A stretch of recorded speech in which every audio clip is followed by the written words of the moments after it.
Hi, guys. So welcome back to the 5-0 podcast. We are doing Ask Haley. I just got out of the shower. We are here. The lighting is crap. It is so close to my face, but you know what? A duty is a duty. Okay. So we are here and let's get started. I hope you listened to last week's episode because I had a lot of really positive feedback on that episode.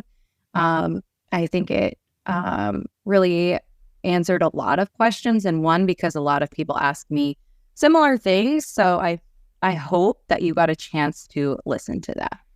So, first question. Hello, my name is. I just saw a video of yours and thought you'd be a great person to ask. I've wanted to go into law enforcement for a while now. I just don't know where to start or what to do. I'm too young to apply anywhere yet, but I wanted to ask where you started your journey. I'm gonna add a little bit to this question because a lot of people ask me this same question and then pair it with like an education question, like what do you recommend I study in college and things like that, because I'm a big advocate on education. So we'll start with that and then I'll get more into his question. As far as education goes, I preach on not doing like a criminal justice type of degree, at least for your bachelor's. I think that you should go into what you're really good at and what you're passionate about and have that number one as a backup plan and number two as your specialty. So now when you think about it this way, let me explain. Let me break this down. When you get into, let's say, for instance, Chicago police, you will begin as a beat cop, yes. But think about it as one of the biggest companies in Chicago, in Illinois for that matter, right? Do you think that just being a beat cop is the only option that you're going to have? No, there's so many options for you. And if you bring something to the table that is a degree in some sort of other specialty, you can use that for your advantage. Let's say you get a bachelor's degree in information technology. We need that so bad in police departments because there are rooms that are like specifically for video and audio technology where we have to, watch cameras, do facial recognition, things like that. Like not everyone can do that. And like, if you threw me into a room right now to work those cameras and all that, I'd be like, what the heck? So someone that has like an IT background would be so great for that. What about HR? What about recruitment? What about communications? Don't you think that police departments have recruitment, need people that are good at communicating, need people that help retention, community outreach, things like that? What about, like I said, HR, you could do HR at a department. We have to have people in IA, which is, where they investigate different complaints that come in or use of force, things like that. If you do law school, that's great too, because then the law better than most people. That might get you into a supervisory role. I'm trying to think what else. There's so many options for you guys. Even there's people that have mechanic backgrounds and they help fix the cars. Like we obviously use cars every single day and we need people to help fix like the cameras that go inside the cars or things like that. Like there are so many, just like I'm drawing a blank right now, but there's so many options within a police department that you can go do. There's also there's a immigration and like foreign communication like department where like if you speak like another language that's not common, like use that to your advantage. Like they are going to need your help on certain cases. Like there's just so much that I want you to be able to branch your wings. And if you just do criminal justice, which is amazing, don't get me wrong, like if that's like you're only like want to do that, you're totally going to be fine. But if you have other passions, like do that, use it. And then God forbid you ever want to leave law enforcement or get a side job or something like that. Like then you have that to fall back on, which I think is outstanding. My degree, funny enough, was in theater and dance. I wanted to be a performer. I wanted to be like actress, singer, dancer. Who knows, right? But there has been a lot of things from that degree that has helped me in my career and in life. And I don't regret it at all. Does it go with my job now? No, but ask anyone, are they really doing a job where they actually got their bachelor's degree in? Probably, I would say like 90% no. But they still have that degree to fall back on. And every degree will teach you something that you can apply to almost any job. Now, to go back to this question, where I started my journey, I mean, I was a bartender for the longest time, which I also think that everyone who goes into like a first responder career should do. You should work in the service industry because anyone in the world should have to work in the service industry for a year, I think. It teaches you so much and so much patience. So I worked as a bartender, and then I also worked in sales at Groupon downtown Chicago when it was like super big. And I did like cutthroat sales. Like I did like cold calls and made campaigns and did little, sharky sales things. And then bartended because they didn't pay me enough. So I was working all those jobs and then, living my life as a young 20-year-old girl in the city, downtown Chicago.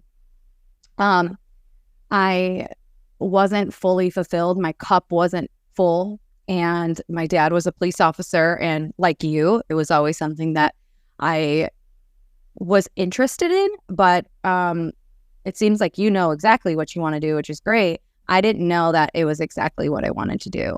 I always thought like it was an option, but I didn't know like it would play such a big role. I didn't know I would ever get to where I'm at today. But yeah, I think it's a great that you know what you want to do from at a young age. And I would definitely get some certifications. Get like cybersecurity technology certifications while you're young. Get into some IT certifications.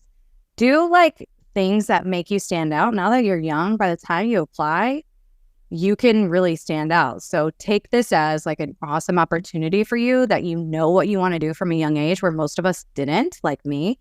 And, get your game up. So I think it's really exciting that you know what you want to do. And yeah, good luck to you. Next question is, do you like your old department or your new department better?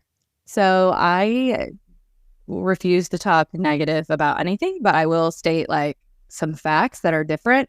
My old department, I had a partner. My new department, I don't. It just depends on your personality. I thought I would struggle so bad without a partner because I'm a chit chatter. I love being around people. I loved having a partner. She's still my best friend to this day. I thought I would be so lonely, but it's actually quite nice. So, that's a huge difference for me though. I'm just used to always having a meeting of the minds at every call you're at and like, problem solving together where now you're doing everything on your own. So that's a huge difference. Also just like the communities I'm working in is very different than what I'm used to. I didn't work in a community that was really an affluent community that had, money and power and things like that. I didn't have that before. And I had a lot of people that didn't speak English before. And now I work in a community that's very affluent. And then I also have part of the community that also doesn't speak English, but they speak Creole. I was used to people speaking Spanish. So I'm learning like now where I was picking up the language of Spanish, now I'm trying to pick up the language of Creole and I'm learning. But yeah, so just working in different communities, the way what people call the police for is different. And like just the community alone is different. Also, I have a take-home car now. I didn't have a take-home car before. Is that something that's important to you? I didn't know the difference. You know, I never experienced a take-home car before, so I didn't know how great it would be. Now that I have one, would I ever want to go back to not having one? Probably not. It's pretty great. Saves you a lot of money on gas driving to and from work. I do have like a 45-minute drive, so it's definitely like saves me a lot of my own money, which is fabulous. I also, the difference in Chicago versus where I am now, was I was a smaller fish in a bigger pond, and now I'm more of a regular fish. Like, there's just so many people at my old department, you know, it's like, what, 11,000 or whatever, and now it's like under 200. So also think about that. Like, what do you like? Do you like working in like a huge agency, or are you the type of worker that, you know, thinks that you could really stand out at a small agency and like really use that to your advantage? Or, you know, do you not feel comfortable working at a small agency where everyone knows your name and you'd rather kind of blend into the background? No shame. Like, I liked blending in sometimes. Like, I had a hard time doing that, but yeah, like, it's, think about that. Like, the size of the department is going to affect like the way the department runs and everything involved. So there's just a lot of differences. The way I police now is also very different. Standards and expectations are different. It's just it. I'm not going to say one's better or worse. I'm just going to say they're very, very different. But I think it's cool now that I have the experience of both two polar opposite type of departments. And I think that I have pulled things from my old department and my new department, which makes me a really well-rounded officer. So I'm going to take it all as a blessing and an experience. So I'm thankful. Look at my little curls. My little curls are coming out. And my last question. This job comes with a lot of baggage that isn't talked about enough. What makes you want to talk about it? Thank you for all that you do. I think that I like to talk about what this job comes with because I've said this before, but when I got into this profession, I feel like it was like I'm getting into like this fraternity of dudes, and I didn't know where I really fit in. And I didn't really have someone to like listen to or look up to or understand. Like, even my dad's a cop, which is amazing, but he's still a guy and he's very decorated and very successful. So of course I ask him things, but I didn't really have like a female to like, you know, talk to or listen to or understand like things that were actually like happening. And I just think it's important to shed light on the realities of this job, both good and bad, from just like a real, raw and honest like perspective. I would never deter anyone from doing this job. And if you follow me, you know, like, I'm a huge advocate of becoming a police officer. But I also want to shed light on like the realities, because the reality is that suicide is happening every single day. We're losing officers in the line of duty every day. There's divorces happening every single day. Kids are being raised with absent parents every single day. People are working their asses off and forgetting their families or their friends. And like, this is the reality. And I only have 6 years in this career, but I have seen a lot and I've experienced a lot. And I just feel like it's important to shed light on like stuff that involves like, you know, the mental health of our officers and my friends. You know, I've always been like I said, I was in theater and dance in college, and I've always been like really active and big on like public speaking, and I'm not afraid to be vocal and be outspoken.